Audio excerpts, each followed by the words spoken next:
భారత రాజ్యాంగం ఆర్టికల్ 22 ప్రతి ఒక్కరు కూడా తెలుసుకోవాలి.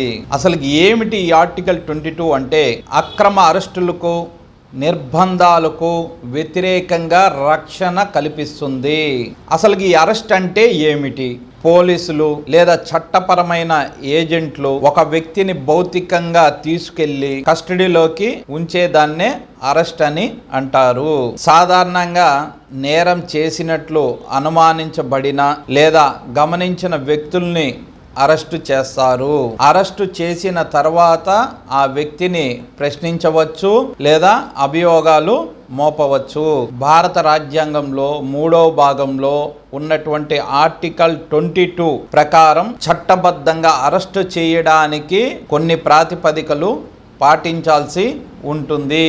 అవి ఏమిటంటే ప్రతి అరెస్టుకు కూడా కారణం ఉండాలి, అరెస్టుకు వారెంట్ కూడా ఉండాలి, అరెస్టు చేయబడిన వ్యక్తికి న్యాయవాదిని సంప్రదించుకునే అవకాశం ఇవ్వాలి, అరెస్టు చేసిన సమయం నుంచి ప్రయాణ సమయంతో సహా ఆ ఒక్క ముద్దాయిని 24 గంటల లోపల సమీప న్యాయస్థానంలో హాజరు పరచాలి.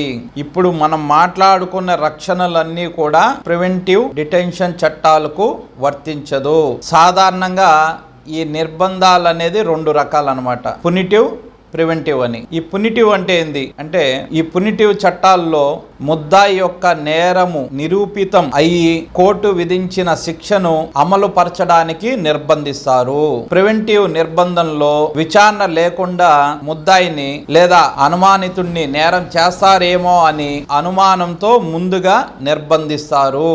ఇది దేశ రక్షణ, శాంతి భద్రతల దృష్ట్యా ఈ ప్రివెంటివ్ డిటెన్షన్ అనేది చేస్తారు. భారత రాజ్యాంగంలో ఈ ఆర్టికల్ 22 అనేది ఏకపక్ష అరెస్టుల నుంచి వ్యక్తుల్ని కాపాడుతుంది. అరెస్ట్ అయినటువంటి వ్యక్తికి అరెస్టు కారణాలు ఖచ్చితంగా తెలియజేయాల్సిన బాధ్యత పోలీస్ అధికారుల మీద ఉంది. అరెస్టు చేయబడుతున్న వ్యక్తికి అరెస్టు చేయడానికి గల కారణాలు మరియు వారిపై ఉన్న అభియోగాలను తప్పనిసరిగా తెలియపరచాలి.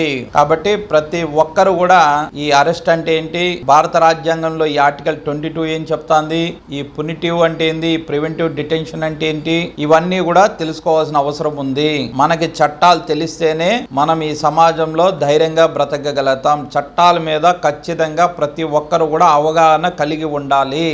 అప్పుడే మనం సంబంధిత అధికారులు ఏదన్నా తప్పు చేస్తున్నా కూడా మనం ప్రశ్నించగలుగుతాము. ఇక్కడ ఈ ఆర్టికల్ 22 అనేది ప్రధానంగా మీ అందరి కోసమే ఉంది. అక్రమ అరెస్టులకు నిర్బంధాలకు వ్యతిరేకంగా రక్షణ కల్పిస్తుంది ఈ ఆర్టికల్ 22. కాబట్టి ప్రతి ఒక్కరు కూడా ఈ ఆర్టికల్ 22 అనేది తెలుసుకోవాలి. ఒకవేళ నేరం చేసో తప్పుడు కేసుల ద్వారా మీరు అరెస్ట్ అయినప్పుడు ఎందుకు అరెస్ట్ చేస్తున్నారు, మీపై మోపిన అభియోగాలు ఏమిటి అనేది మీరు తెలుసుకోవచ్చు ఈ ఆర్టికల్ 22 ద్వారా. అంతేకాకుండా ఈ ఆర్టికల్ 22 ప్రధానంగా ఏం చెప్తాంది, చాలా సందర్భాల్లో సినిమాల్లో కూడా మనం చూస్తూ ఉంటాం. ఒక వ్యక్తిని ఒక కేసులో పట్టుకొని వచ్చి స్టేషన్లోనే 4-5 రోజులు పెడతారు.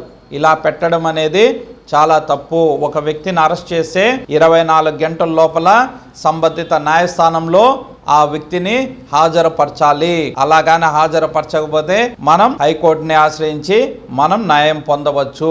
ఇవన్నీ మనం తెలిస్తేనే చేయగలుగుతాం. మనకు తెలియకపోతే ఏమీ చేయలేము, మనం బాధితులుగానే మిగిలిపోతాము.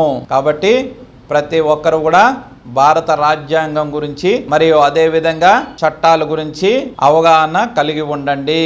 ఏదో ఒక రోజు ఏదో ఒక సమయంలో ఖచ్చితంగా మీరు తెలుసుకున్నటువంటి, మీరు చదివినటువంటి చట్టాలు కానీ భారత రాజ్యాంగం కానీ ఖచ్చితంగా ఉపయోగపడుతుంది.